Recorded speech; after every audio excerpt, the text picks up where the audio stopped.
मेरा नाम नेहा है। आज मैं आपको अपनी ज़िंदगी की वो कहानी सुनाने जा रही हूँ जिसे मैं चाहकर भी भूल नहीं पाई। लोग कहते हैं कि वक्त हर दर्द को मिटा देता है, लेकिन कुछ ज़ख्म ऐसे होते हैं जो वक्त के साथ मिटते नहीं बल्कि और गहरे होते जाते हैं। मेरी कहानी भी कुछ ऐसी है। एक प्यार, एक धोखा, एक मौत और फिर उस राख से दोबारा ज़िंदगी उठाने की कहानी। मैं एक छोटे से शहर की लड़की हूँ। हमारा घर छोटा ज़रूर था, पर उसमें अपनापन और सुकून बहुत था। पापा सरकारी स्कूल में अध्यापक थे। सादा जीवन, ऊंचे विचार उनके जीवन का सिद्धांत था। माँ पूरे घर की धुरी थीं। सवेरे की आरती से लेकर रात के खाने तक सब कुछ उन्हीं की मुस्कान से चलता था। हमारे घर में ना धन की चकाचौंध थी, ना किसी चीज़ की कमी का गम। प्यार, सम्मान और विश्वास, यही हमारी पूंजी थी।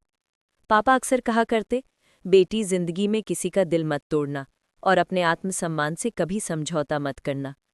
ये शब्द मेरे दिल में ऐसे बस गए जैसे किसी पत्थर पर खुदे हों। मैं पढ़ाई में अच्छी थी और टीचर बनना चाहती थी, ताकि अपने पापा की तरह लोगों के जीवन में रोशनी भर सकूं।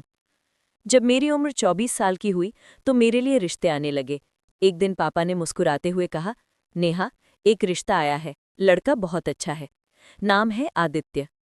पहली बार जब मैंने आदित्य की तस्वीर देखी तो दिल में एक हल्की सी मुस्कान आई। चेहरे पर सादगी थी, आंखों में गहराई और मुस्कान में अपनापन। मुलाकात के दिन मैं बहुत घबराई हुई थी, लेकिन जब आदित्य ने सामने आकर कहा, आप बहुत शांत लगती हैं, यही सबसे खूबसूरत बात है आप में, तो मेरा डर कहीं उड़ गया। उसकी बातों में सच्चाई थी और आंखों में सम्मान। कुछ ही हफ्तों में हमारी शादी हो गई। घर में रौनक थी, रिश्तेदारों की भीड़ और मैं खुद किसी सपने की दुनिया में थी। आदित्य बहुत ख्याल रखने वाला पति निकला। जब मैं थक जाती तो वो चाय बनाकर लाता और कहता, आराम कर लो, दुनिया नहीं टूटेगी। ऐसी बातें सुनकर दिल भर आता। शादी के बाद के दिन किसी फिल्म के सुखद दृश्य जैसे थे। सास ससुर स्नेही थे और मैं खुद को भाग्यशाली समझती थी। मुझे लगता था अब जिंदगी में कभी कोई दुख नहीं आएगा, लेकिन किसे पता था कि यही शांति आने वाले तूफान का संकेत था। कुछ महीनों बाद मैंने महसूस किया कि आदित्य बदल रहा है। पहले जैसा हंसमुख नहीं रहा। काम से लौटने के बाद कमरे में चुपचाप बैठा रहता। उसकी मुस्कान कहीं गुम हो गई थी। जब पूछती क्या बात है तो वो बस कहता, कुछ नहीं नेहा, बस काम का स्ट्रेस है। एक दिन सुबह मैं अलमारी साफ कर रही थी। कपड़ों के बीच एक लिफाफा दिखा। सोचा शायद बैंक का कागज होगा, लेकिन जब खोला तो दिल की धड़कन रुक गई। उसमें एक मेडिकल रिपोर्ट थी, CANASEKR से स्टेज 4। मेरे हाथ कांपने लगे, आंखों के सामने अंधेरा छा गया। मैं फर्श पर बैठ गई, जैसे दुनिया थम गई हो। गले से आवाज नहीं निकली। उस शाम मैंने वो रिपोर्ट सास माँ को दिखाई। वो कुछ पल चुप रही, फिर बोली, नेहा, ये बात किसी से मत कहना। अगर आदित्य को पता चला कि तू जानती है तो वो टूट जाएगा। मैंने सिर हिला दिया, पर दिल में आंधी चल रही थी। हर रात जब आदित्य सो जाता मैं उसके पास बैठकर भगवान से प्रार्थना करती, उसे ठीक कर दो प्रभु, मेरे हिस्से का जीवन भी उसे दे दो। लेकिन शायद मेरी दुआ कमजोर थी या ऊपर वाला कुछ और चाहता था। आदित्य की हालत बिगड़ने लगी, वो कमजोर पड़ने लगा, पर कभी शिकायत नहीं करता था। एक रात उसने मेरा हाथ थामा और कहा, नेहा, माफ कर देना, मैं तुझसे ये बात छिपाना नहीं चाहता था, लेकिन माँ ने कहा कि अगर शादी हो जाए तो शायद जिंदगी लंबी हो जाए। मैं तुझसे बहुत प्यार करता हूँ, पर अब लगता है वक्त पूरा हो गया है। उसकी आंखों में आंसू थे, पर उनमें अजीब सी शांति भी थी। मैं रोती रही, गिड़गिड़ाती रही, ऐसी बातें मत करो, सब ठीक हो जाएगा। लेकिन शायद मैं खुद को झूठ बोल रही थी।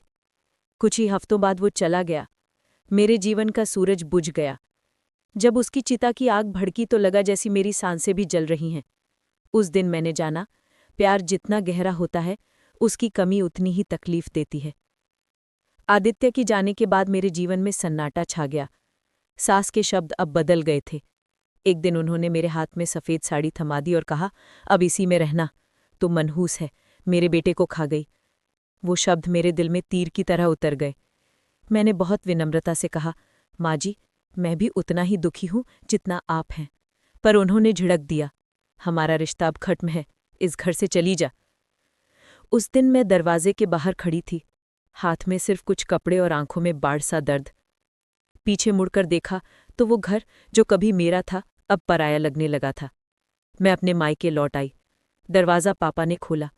उन्होंने कुछ नहीं पूछा, बस कहा, आजा बेटी, अब तू यहाँ सुरक्षित है। उन शब्दों ने मुझे संभाल लिया। कुछ हफ्तों बाद डॉक्टर ने बताया, मैं गर्भवती हूँ। पल भर के लिए सन्नाटा छा गया। नहीं समझ पाई खुश हों या डर जाऊं। लेकिन पापा ने मेरा सिर थपथपाया, बेटी, भगवान ने तुझसे एक रिश्ता लिया है और दूसरा दिया है। अब तू सिर्फ माँ नहीं, शक्ति है। उस दिन मैंने ठान लिया, अब मैं टूटूंगी नहीं। मैं अपने बच्चे के लिए जीऊंगी। 9 महीने की कठिनाइयों के बाद मेरे जीवन में रोशनी आई, मेरा बेटा आरव। जब उसने पहली बार आंखें खोलीं तो मुझे लगा जैसे आदित्य वापस आ गया हो। वही मासूम चेहरा, वही मुस्कान। मैंने उसे सीने से लगाया और कहा, अब मेरी दुनिया तू है। मैंने नर्सिंग की पढ़ाई शुरू की ताकि अपने पैरों पर खड़ी हो सकूं। दिन में पढ़ाई, रात में बच्चे की देखभाल, हर दिन एक संघर्ष था। लेकिन आरव की हंसी मुझे हर थकान भुला देती थी। धीरे धीरे मैंने सरकारी अस्पताल में नौकरी पाली। अब मैं सिर्फ किसी की विधवा नहीं थी, मैं एक माँ, एक नर्स और एक मजबूत औरत थी। कई साल बीत गए। आरव अब 5 साल का हो गया था, समझदार, हंसमुख और मेरी ताकत। एक दिन अस्पताल में एक मरीज लाई गई, मेरी सास। उनके चेहरे पर झुर्रियां थी, पर आंखों में पछतावा साफ दिख रहा था। उन्होंने कांपते हुए मेरा हाथ पकड़ा और कहा, नेहा, माफ कर दे, मैं अपने बेटे की मौत का गुस्सा तुझ पर उतारती रही। बस एक बार आरव को देखना चाहती हूँ। मेरे दिल में गुस्सा था, लेकिन जब उनकी आंखों में पछतावा देखा तो सब ठहर गया। मैंने धीरे से कहा, माँ जी, मैंने आपको माफ कर दिया है, लेकिन अब मैं अपने बेटे को उस घर में नहीं ले जाऊंगी जहां उसकी माँ को ठुकराया गया था। अगली सुबह खबर आई, वो नहीं रही। मैं उनके शव के पास खड़ी थी, आंसू नहीं निकले, बस मन ही मन कहा, ईश्वर का न्याय कभी गलत नहीं होता। कुछ महीनों बाद कोर्ट से नोटिस आया। मेरे ससुराल वाले मेरे बेटे के नाम पर संपत्ति के लिए केस कर चुके थे। उन्हें अब वही बच्चा चाहिए था जिसे उन्होंने कभी मनहूस कहा था। अदालत में मैं खड़ी थी, आत्मविश्वास से भरी। वकील ने पूछा, आप अपने बेटे को उनसे क्यों दूर रख रही हैं?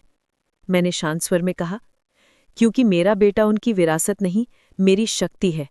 वो किसी लालच की चीज नहीं, मेरे अस्तित्व का हिस्सा है। कोर्टरूम में सन्नाटा छा गया। कुछ ही मिनटों में फैसला मेरे हक में आया। जब मैं अदालत से बाहर निकली तो आसमान की ओर देखा और कहा, आदित्य, मैंने सब जीत लिया। उस रात आरव ने पूछा, माँ, क्या दादी बुरी थी? मैंने मुस्कुराते हुए कहा, नहीं बेटा, वो बुरी नहीं थी, बस वो समझ नहीं पाईं कि औरत की ताकत किसी के सहारे में नहीं, उसके आत्मसम्मान में होती है। वो चुपचाप मेरी गोद में सो गया। मैंने उसके माथे पर चुंबन दिया और खिड़की से आसमान की ओर देखा। मुझे लगा जैसे आदित्य वहीं कहीं है, मुस्कुरा रहा है। अब मैं वो नेहा नहीं जो किसी के सहारे जीती थी। अब मैं वो औरत हूं जिसने अपने दर्द को अपनी ताकत में बदला है। मुझे किसी की दया नहीं चाहिए, क्योंकि मैंने समझ लिया है कि औरत की असली ताकत उसके आत्मसम्मान, उसके धैर्य और उसके प्रेम में होती है। आज मैं जानती हूँ, मैं भाग्यहीन नहीं, मैं वो औरत हूँ जिसने राख से अपनी जिंदगी को फिर से बनाया है। मैं नेहा हूँ, टूटी नहीं, जुड़ी हुई हूँ।